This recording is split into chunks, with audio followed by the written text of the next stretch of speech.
What up, party people? We are back with another edition of The Bundle. Listen, today's episode, we got some illustrious guests. And of course, we can't forget our amazing host. Everybody's about to bring the heat today. Some gems will be dropped, and you will be amazingly smarter for it. Everybody show some love for our host with the most, the one, the only, Marcos Rivera. Welcome back, everyone, to The Bundle. This is part 2, and it looks like, Stephen, you have the pick. Wow. So I think the only way to choose this is to pick your favorite song. So I'm going to go with Jump Around. Jump Around.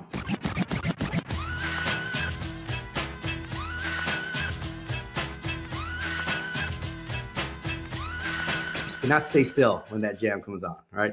So what we're seeing also in this age, and by the way, this connects nicely to what we were just talking about with the rise of AI and agent-based pricing, lots of experimentation going on out there, okay? So Jump Around is all about how do you approach experimentation? What's the right way to experiment in pricing and packaging, especially with all these new things kind of hitting us in this day and age? Stephen, what is your thought on the right way to experiment here? Well, first you have to experiment. If you're not experimenting, you're doing something wrong. But experiments with pricing are tricky. So I don't know that you need to experiment with necessarily different price levels or pricing optimization, but I do think you have to experiment, especially with your value messaging.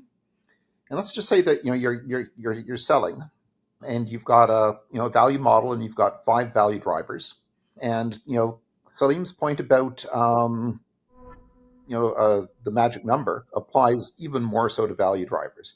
I've built seen these value models that have 20 different value drivers in them.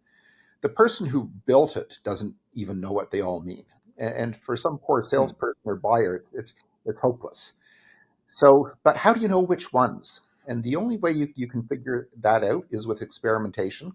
I'm a big fan of A/B testing. I think you can over-index on it, but AI is based largely on an algorithm, stochastic gradient descent, SGD, and A/B testing done right is a good way to get to that kind of optimization.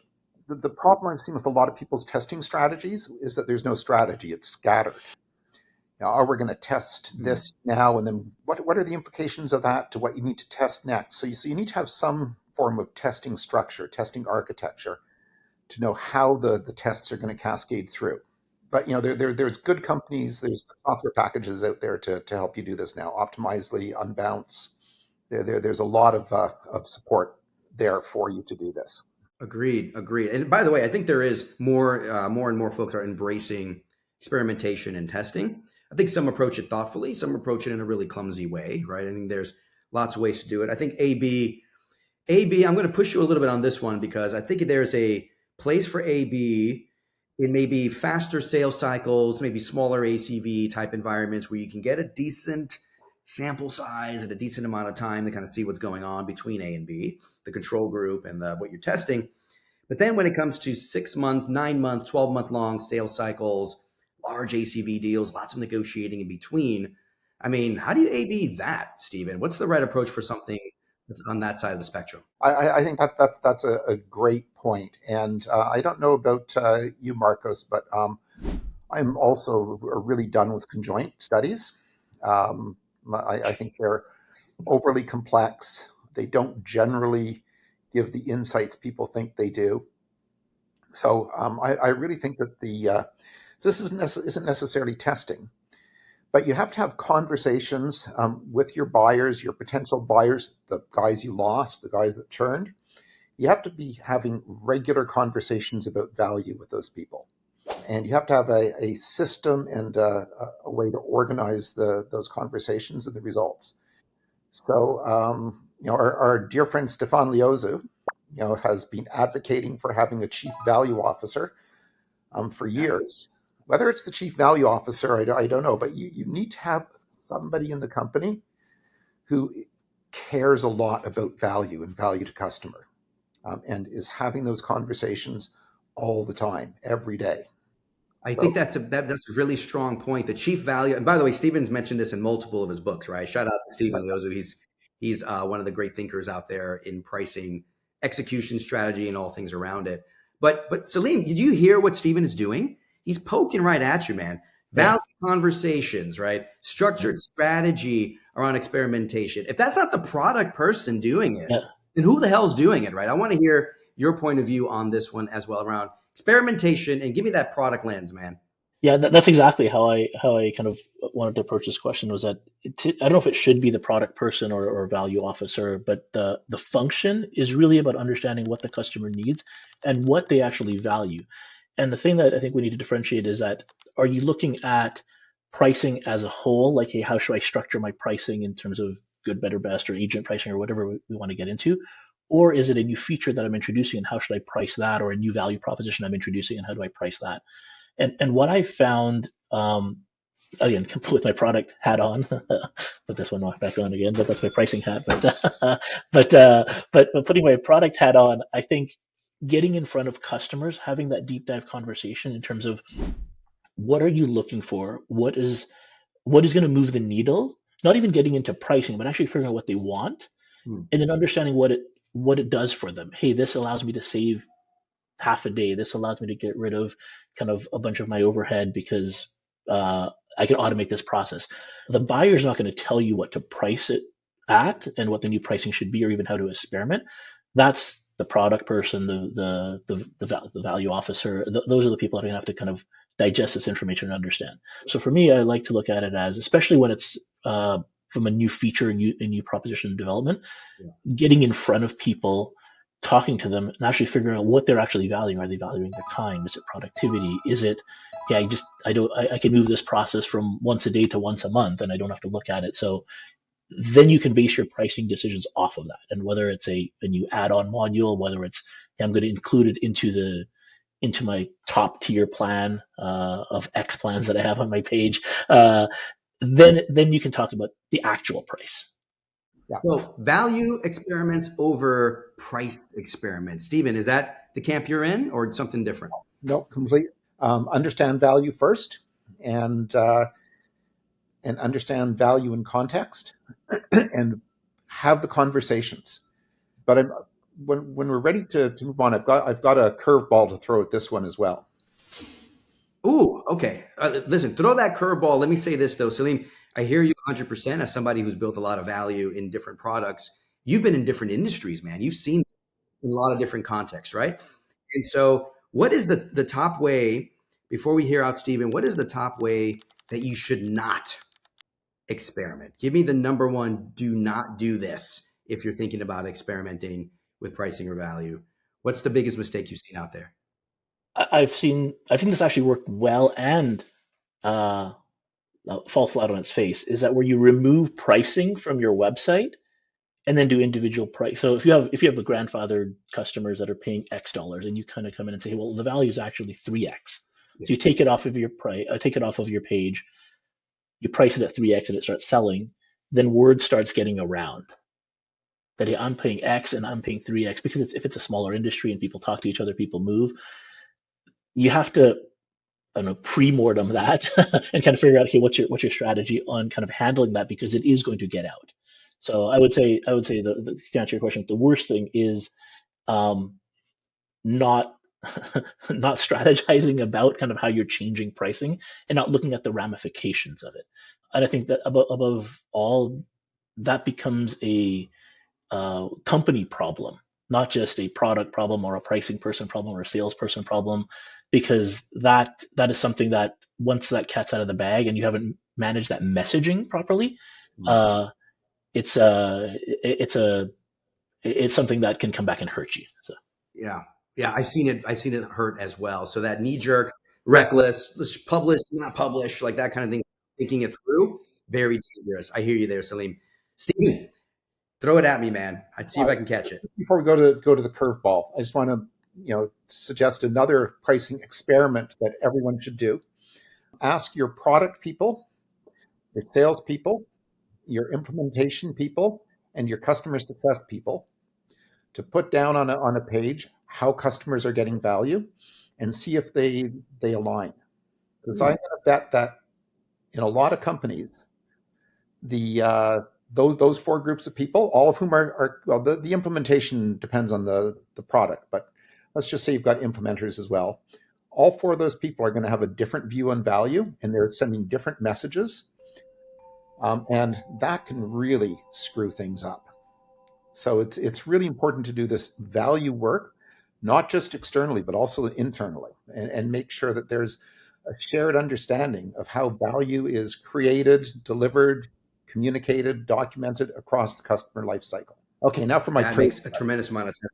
Yeah, I want to hear that curveball. But to summarize you, Stephen and Salim, I picked up something you both just said in different ways, which is the real work in experimentation or good experimentation is actually the pre-work, the strategy, that exercise across those four to see where the alignment or misalignment is in your core teams. I mean, that's where the magic really happens, is the pre-work.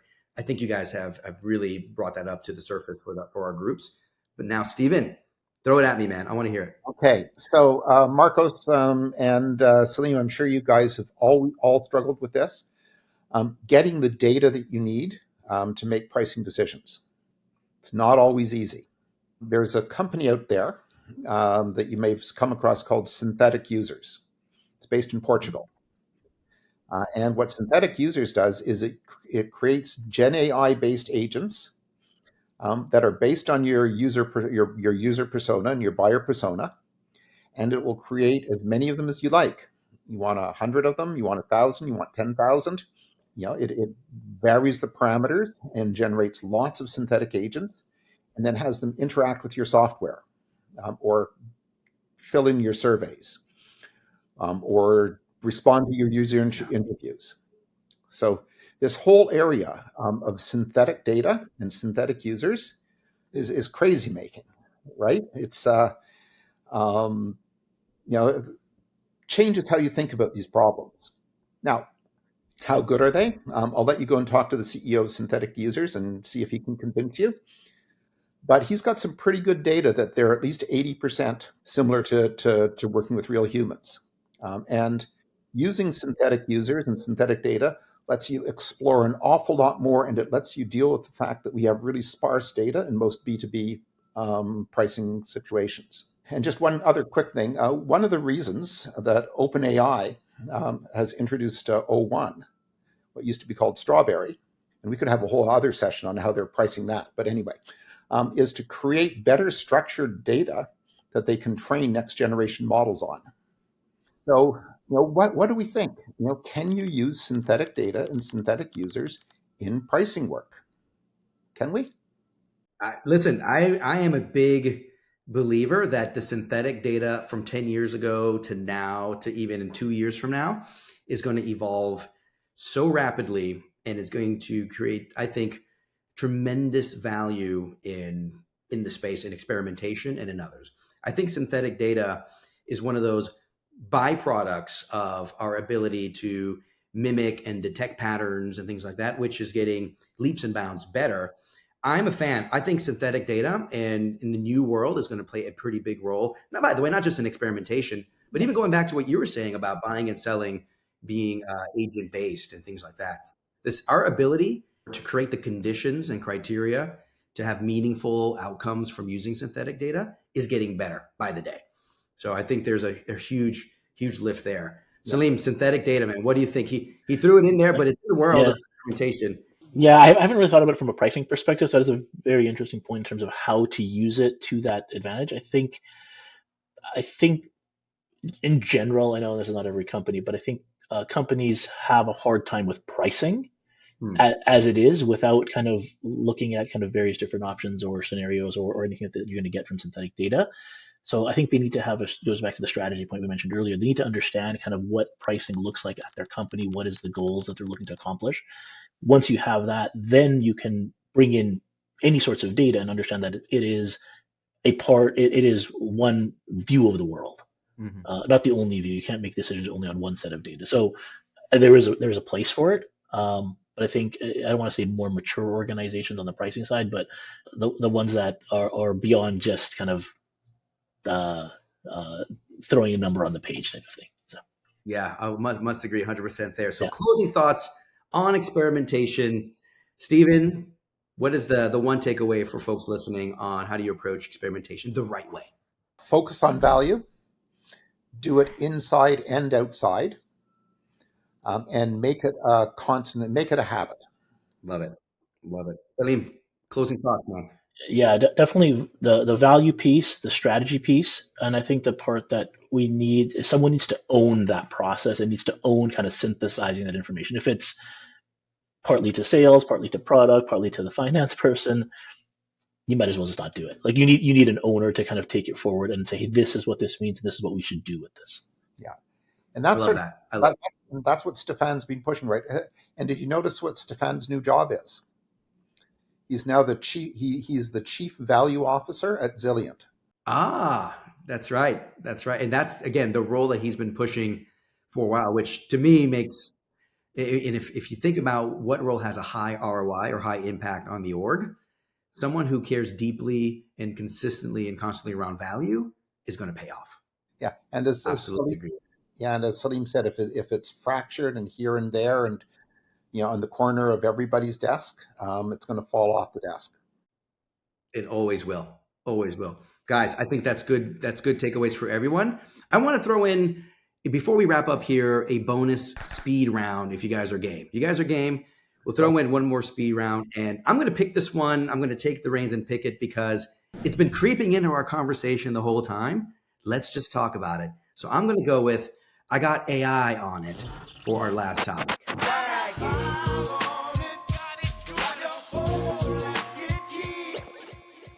All right. No surprise on what I'm coming at you here with. AI is here. It's everywhere. It's made its way into our convo all day long. How should SaaS companies approach pricing all this innovation, from resolutions to agents to amounts of synthetic data? We got a lot there to unpack. But if you have a quick thought, Stephen, on how companies should think through AI or pricing that AI innovation, and then Salim, I'm going to come after you. Stephen, what's your quick thought on that? It still comes back to value. How are you using the AI to create value? And then how are you using the AI to understand value? And if you know how you're creating it and you can understand it, then you've got a clear path to pricing. Love that. That's straightforward and as clean and clear as it gets. Salim, I want to hear your point of view, man. How do you price all this AI stuff? Yeah, so I think first it goes down to the company. Are you an AI solutions provider, or are you using AI in your solution?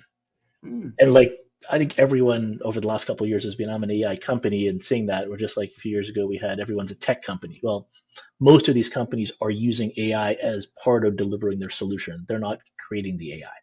And so I think once the company figures that out, it definitely comes to value, but I would say the focus is really on the use case. What use cases are you solving? You're not providing an AI solution. You're providing a solution for a use case using AI.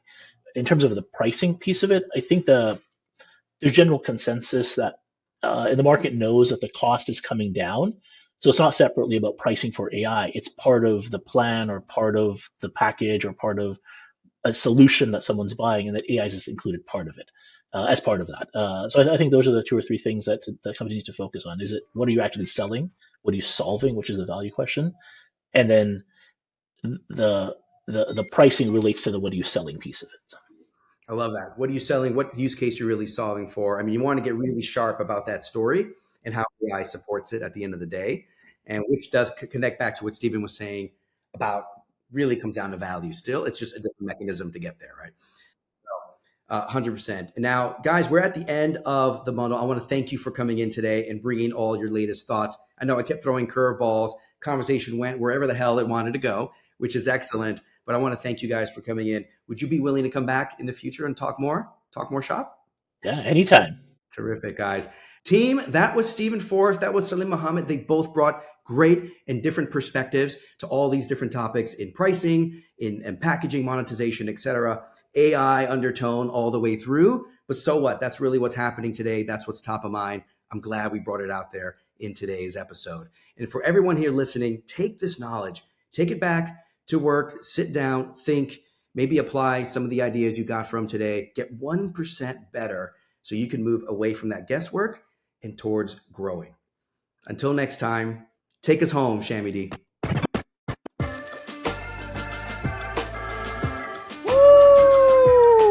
did I not say, or did I not say that this episode was going to hit you with some heat? Because that's how we do here at The Bundle. Listen, gems were dropped. Even I was like, oh yeah, that makes a lot of sense. That makes a lot of sense. AI is here and we just got to deal with it, right? Yo, I hope you enjoyed this episode of The Bundle. Thank you to our illustrious guests and thank you to our amazing host. Until the next time, y'all. Peace.